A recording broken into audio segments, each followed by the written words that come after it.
Hello everyone, this is Prachi and you're watching efutureinsight.com जिथे आपण शिकतो इंग्लिश आपल्या मातृभाषेतून. आय होप या आधीचे सगळे व्हिडिओ तुम्ही बघितले असतील. ज्यांनी व्हिडिओ बघितले नसतील त्यांनी डिस्क्रिप्शन मध्ये लिंक दिली आहे किंवा प्लेलिस्ट मध्ये तुम्ही डे 1 पासून सगळे व्हिडिओ बघू शकतात. आज आपण आपल्या 30 डे चॅलेंजचा पुढचा भाग बघणार आहोत. नेहमीप्रमाणेच प्रत्येक सेंटेन्स मी बोलल्यानंतर तुम्ही सुद्धा बोलायचं आहे. यामुळे काय होतं की ज्या लोकांना प्रश्न पडतो की आमच्या सोबत बोलायला कोणी नाहीये किंवा आमच्या आजूबाजूला असं कोणी नाहीये की ज्यांच्याशी आम्ही बोलून प्रॅक्टिस करू शकू, त्यासाठी हा एक सोपा उपाय आहे की प्रत्येक व्हिडिओ तुम्ही बघायचा आहे. त्या व्हिडिओमध्ये प्रत्येक सेंटेन्स मी बोलल्यानंतर तुम्ही सुद्धा ते सेंटेन्स बोलायचं आहे, म्हणजे मोठ्याने बोलायचं आहे आणि रिपीट करायचंय, म्हणजे तुमची बोलण्याची सुद्धा प्रॅक्टिस होईल. आय होप ही कन्सेप्ट तुमच्या लक्षात आली असेल. So without wasting time let's get started.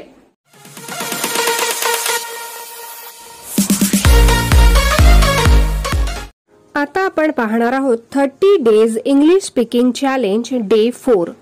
यात आपण वर्तमान काळात म्हणजेच प्रेझेंट टेन्स मध्ये डेली लाईफ कन्व्हर्सेशन पाहणार आहोत. प्रेझेंट टेन्सचे 4 प्रकार आहेत. सिंपल प्रेझेंट म्हणजेच present indefinite tense, present continuous tense, present perfect tense and fourth is present perfect continuous tense. या सगळ्या टेन्सचा डिटेल अभ्यास आपण टेन्स या व्हिडिओमध्ये ऑलरेडी केलेला आहे. ज्यांनी हा व्हिडिओ बघितला नसेल त्यांनी डिस्क्रिप्शन मध्ये लिंक दिली आहे, नक्की चेक करा. टेन्स मधले रूल्स आणि त्याचा बारकाईने या व्हिडिओमध्ये आपण एक्सप्लेनेशन दिलेलं आहे, तेव्हा तुम्ही हा व्हिडिओ नक्की बघा. आता आपण पाहणार आहोत प्रेझेंट टेन्स मधले हे 4ही प्रकार वापरून आपण डेली लाईफ कन्व्हर्सेशन कसे करू शकतो. For example, Ram studies, Ram अभ्यास करतो. Next, Ram is studying, Ram अभ्यास करतो आहे. नेक्स्ट, राम हॅज स्टडीड, रामने अभ्यास केला. And fourth is Ram has been studying since morning, Ram सकाळपासून अभ्यास करतो आहे. इथे पहिल्या वाक्यात क्रिया वर्तमान काळातली तर आहे पण वेळ निश्चित नाहीये. राम स्टडीज, राम अभ्यास करतो, पण कधीपासून अभ्यास करतोय हे आपल्याला माहिती नाहीये. दुसऱ्या वाक्यात वर्तमानात क्रिया चालू आहे. राम इज स्टडिंग, राम अभ्यास करतो आहे, म्हणजेच आता अभ्यास करण्याची क्रिया चालू आहे. बरोबर. तिसऱ्या वाक्यात राम हॅज स्टडीड, रामने अभ्यास केला आहे, अभ्यासाची क्रिया नुकतीच पूर्ण झाली आहे, जास्त वेळ झाला नाहीये. ओके. आणि चौथ्या वाक्यात Ram has been studying since morning, Ram सकाळपासून अभ्यास करतो आहे, म्हणजेच क्रिया एका निश्चित वेळेपासून सुरू झाली आहे, सकाळपासून. राईट. अजून एक इम्पॉर्टंट रूल इथे लक्षात ठेवायचा आहे, तो म्हणजे सिंपल प्रेझेंट टेन्सच्या प्रश्नार्थी वाक्यात डू आणि डज हे सहाय्यकारी क्रियापदे वापरली जातात. तर अशी खूप वाक्य आपण आपल्या डेली लाईफ मध्ये नेहमी बोलतो. सगळ्यात आधी आपण डू डज, त्यानंतर एम इज आर, नंतर हॅव हॅज आणि हॅज बीन हॅव बीन चा वापर नेमका कसा करायचा हे बघणार आहोत.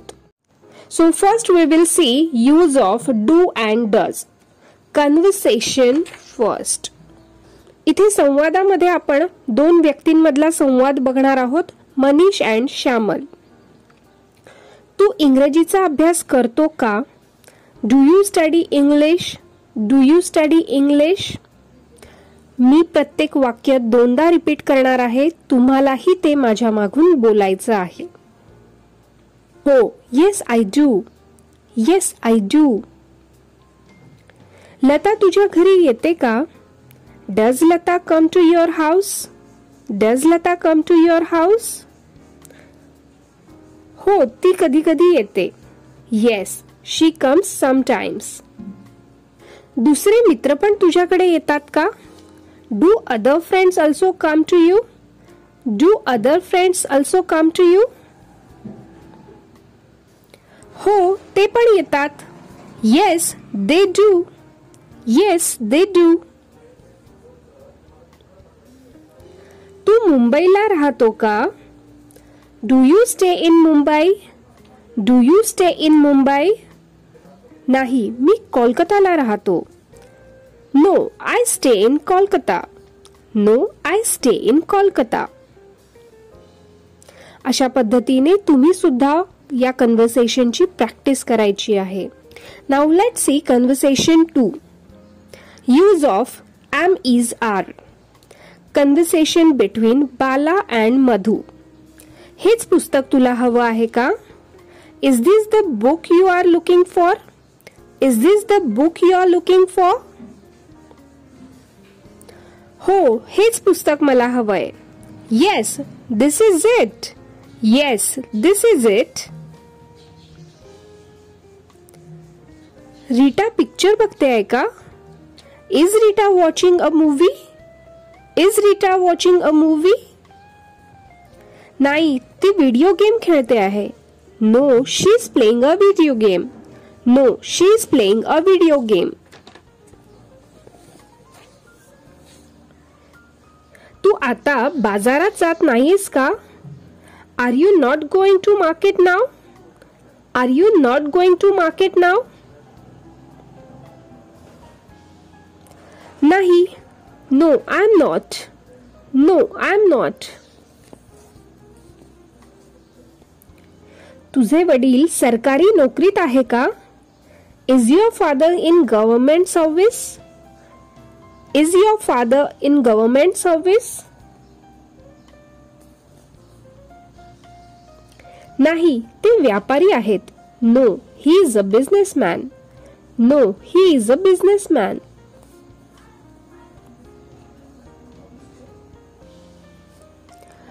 तुझा भाऊ स्पर्धा परीक्षेची तयारी करतोय का?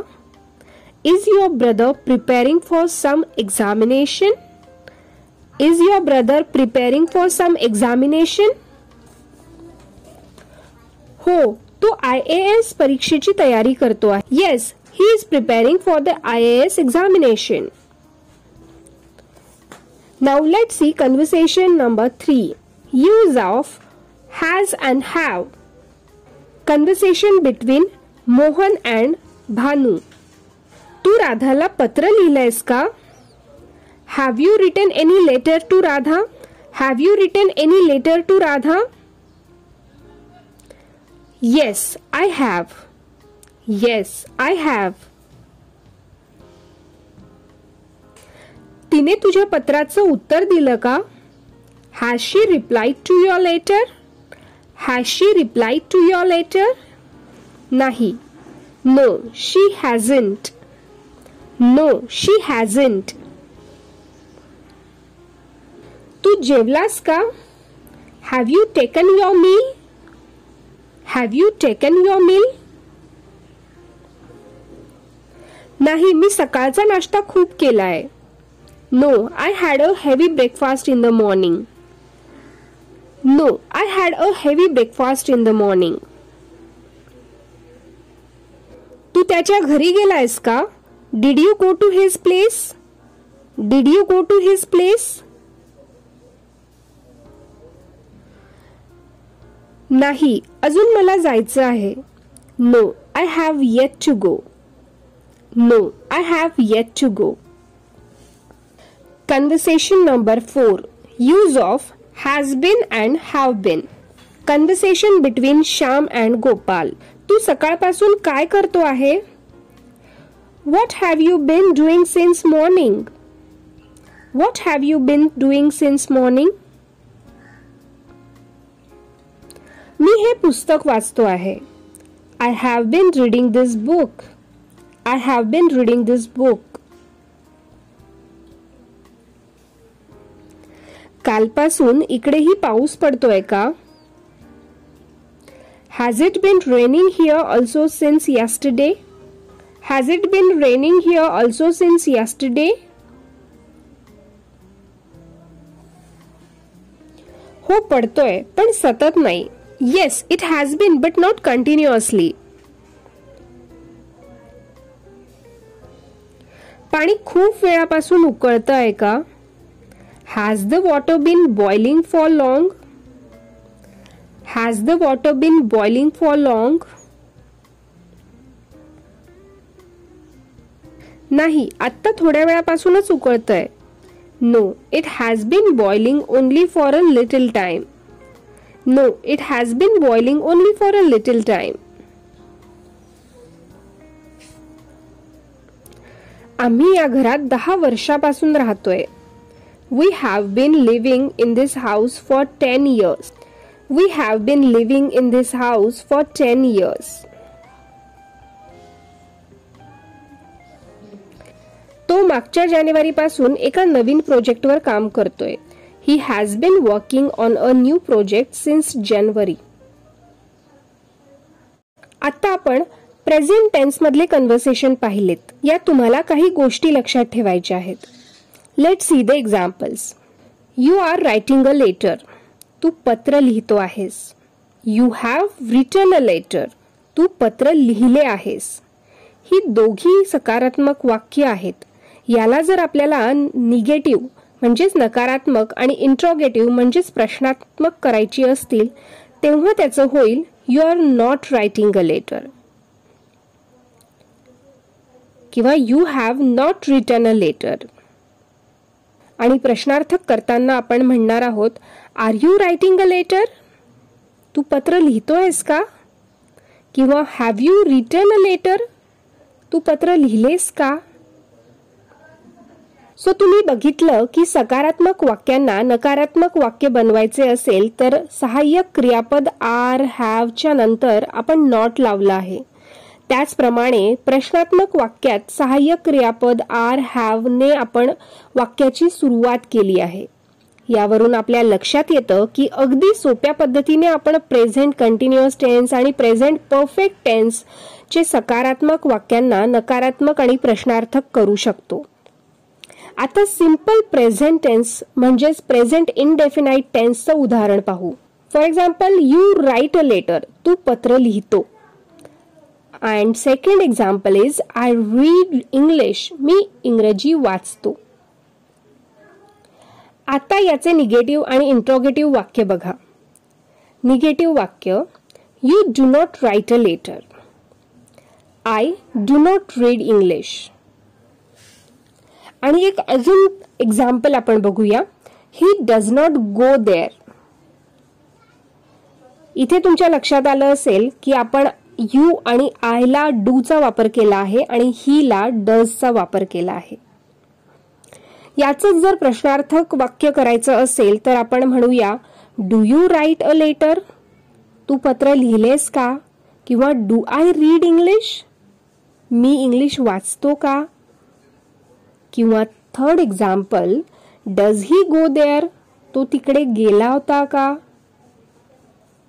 यावरून तुमच्या लक्षात येईल की प्रेझेंट इंडेफिनाइट टेन्स मध्ये डू आणि डजचा वापर करून नकारात्मक आणि प्रश्नार्थक वाक्य बनवले जातात.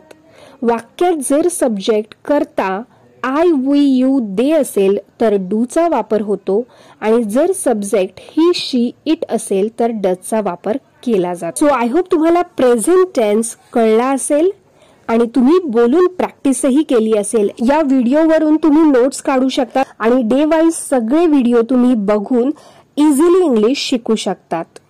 आय होप प्रत्येक सेंटेन्स बोलून तुम्ही प्रॅक्टिस नक्कीच केली असेल.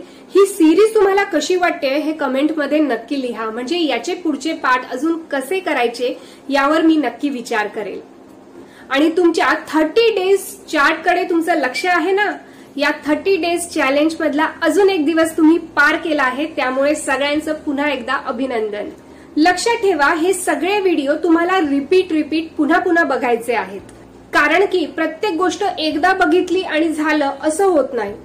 कारण की कोणतीही लँग्वेज शिकताना एकदा ते बघितलं आणि झालं असं होत नाही. यासाठी मी तुम्हाला एक गाण्याचं उदाहरण देते. एखादं नवीन गाणं आपण जेव्हा पहिल्यांदा ऐकतो तेव्हा आपल्याला ते थोडंसं लक्षात येतं. दुसऱ्यांदा ऐकतो तेव्हा त्याचे लिरिक्स आपल्याला बऱ्यापैकी लक्षात राहतात. पण जेव्हा तिसऱ्यांदा आणि चौथ्यांदा आपण ते गाणं पुन्हा पुन्हा ऐकतो तेव्हा ते आपलं पूर्णपणे पाठ होतं.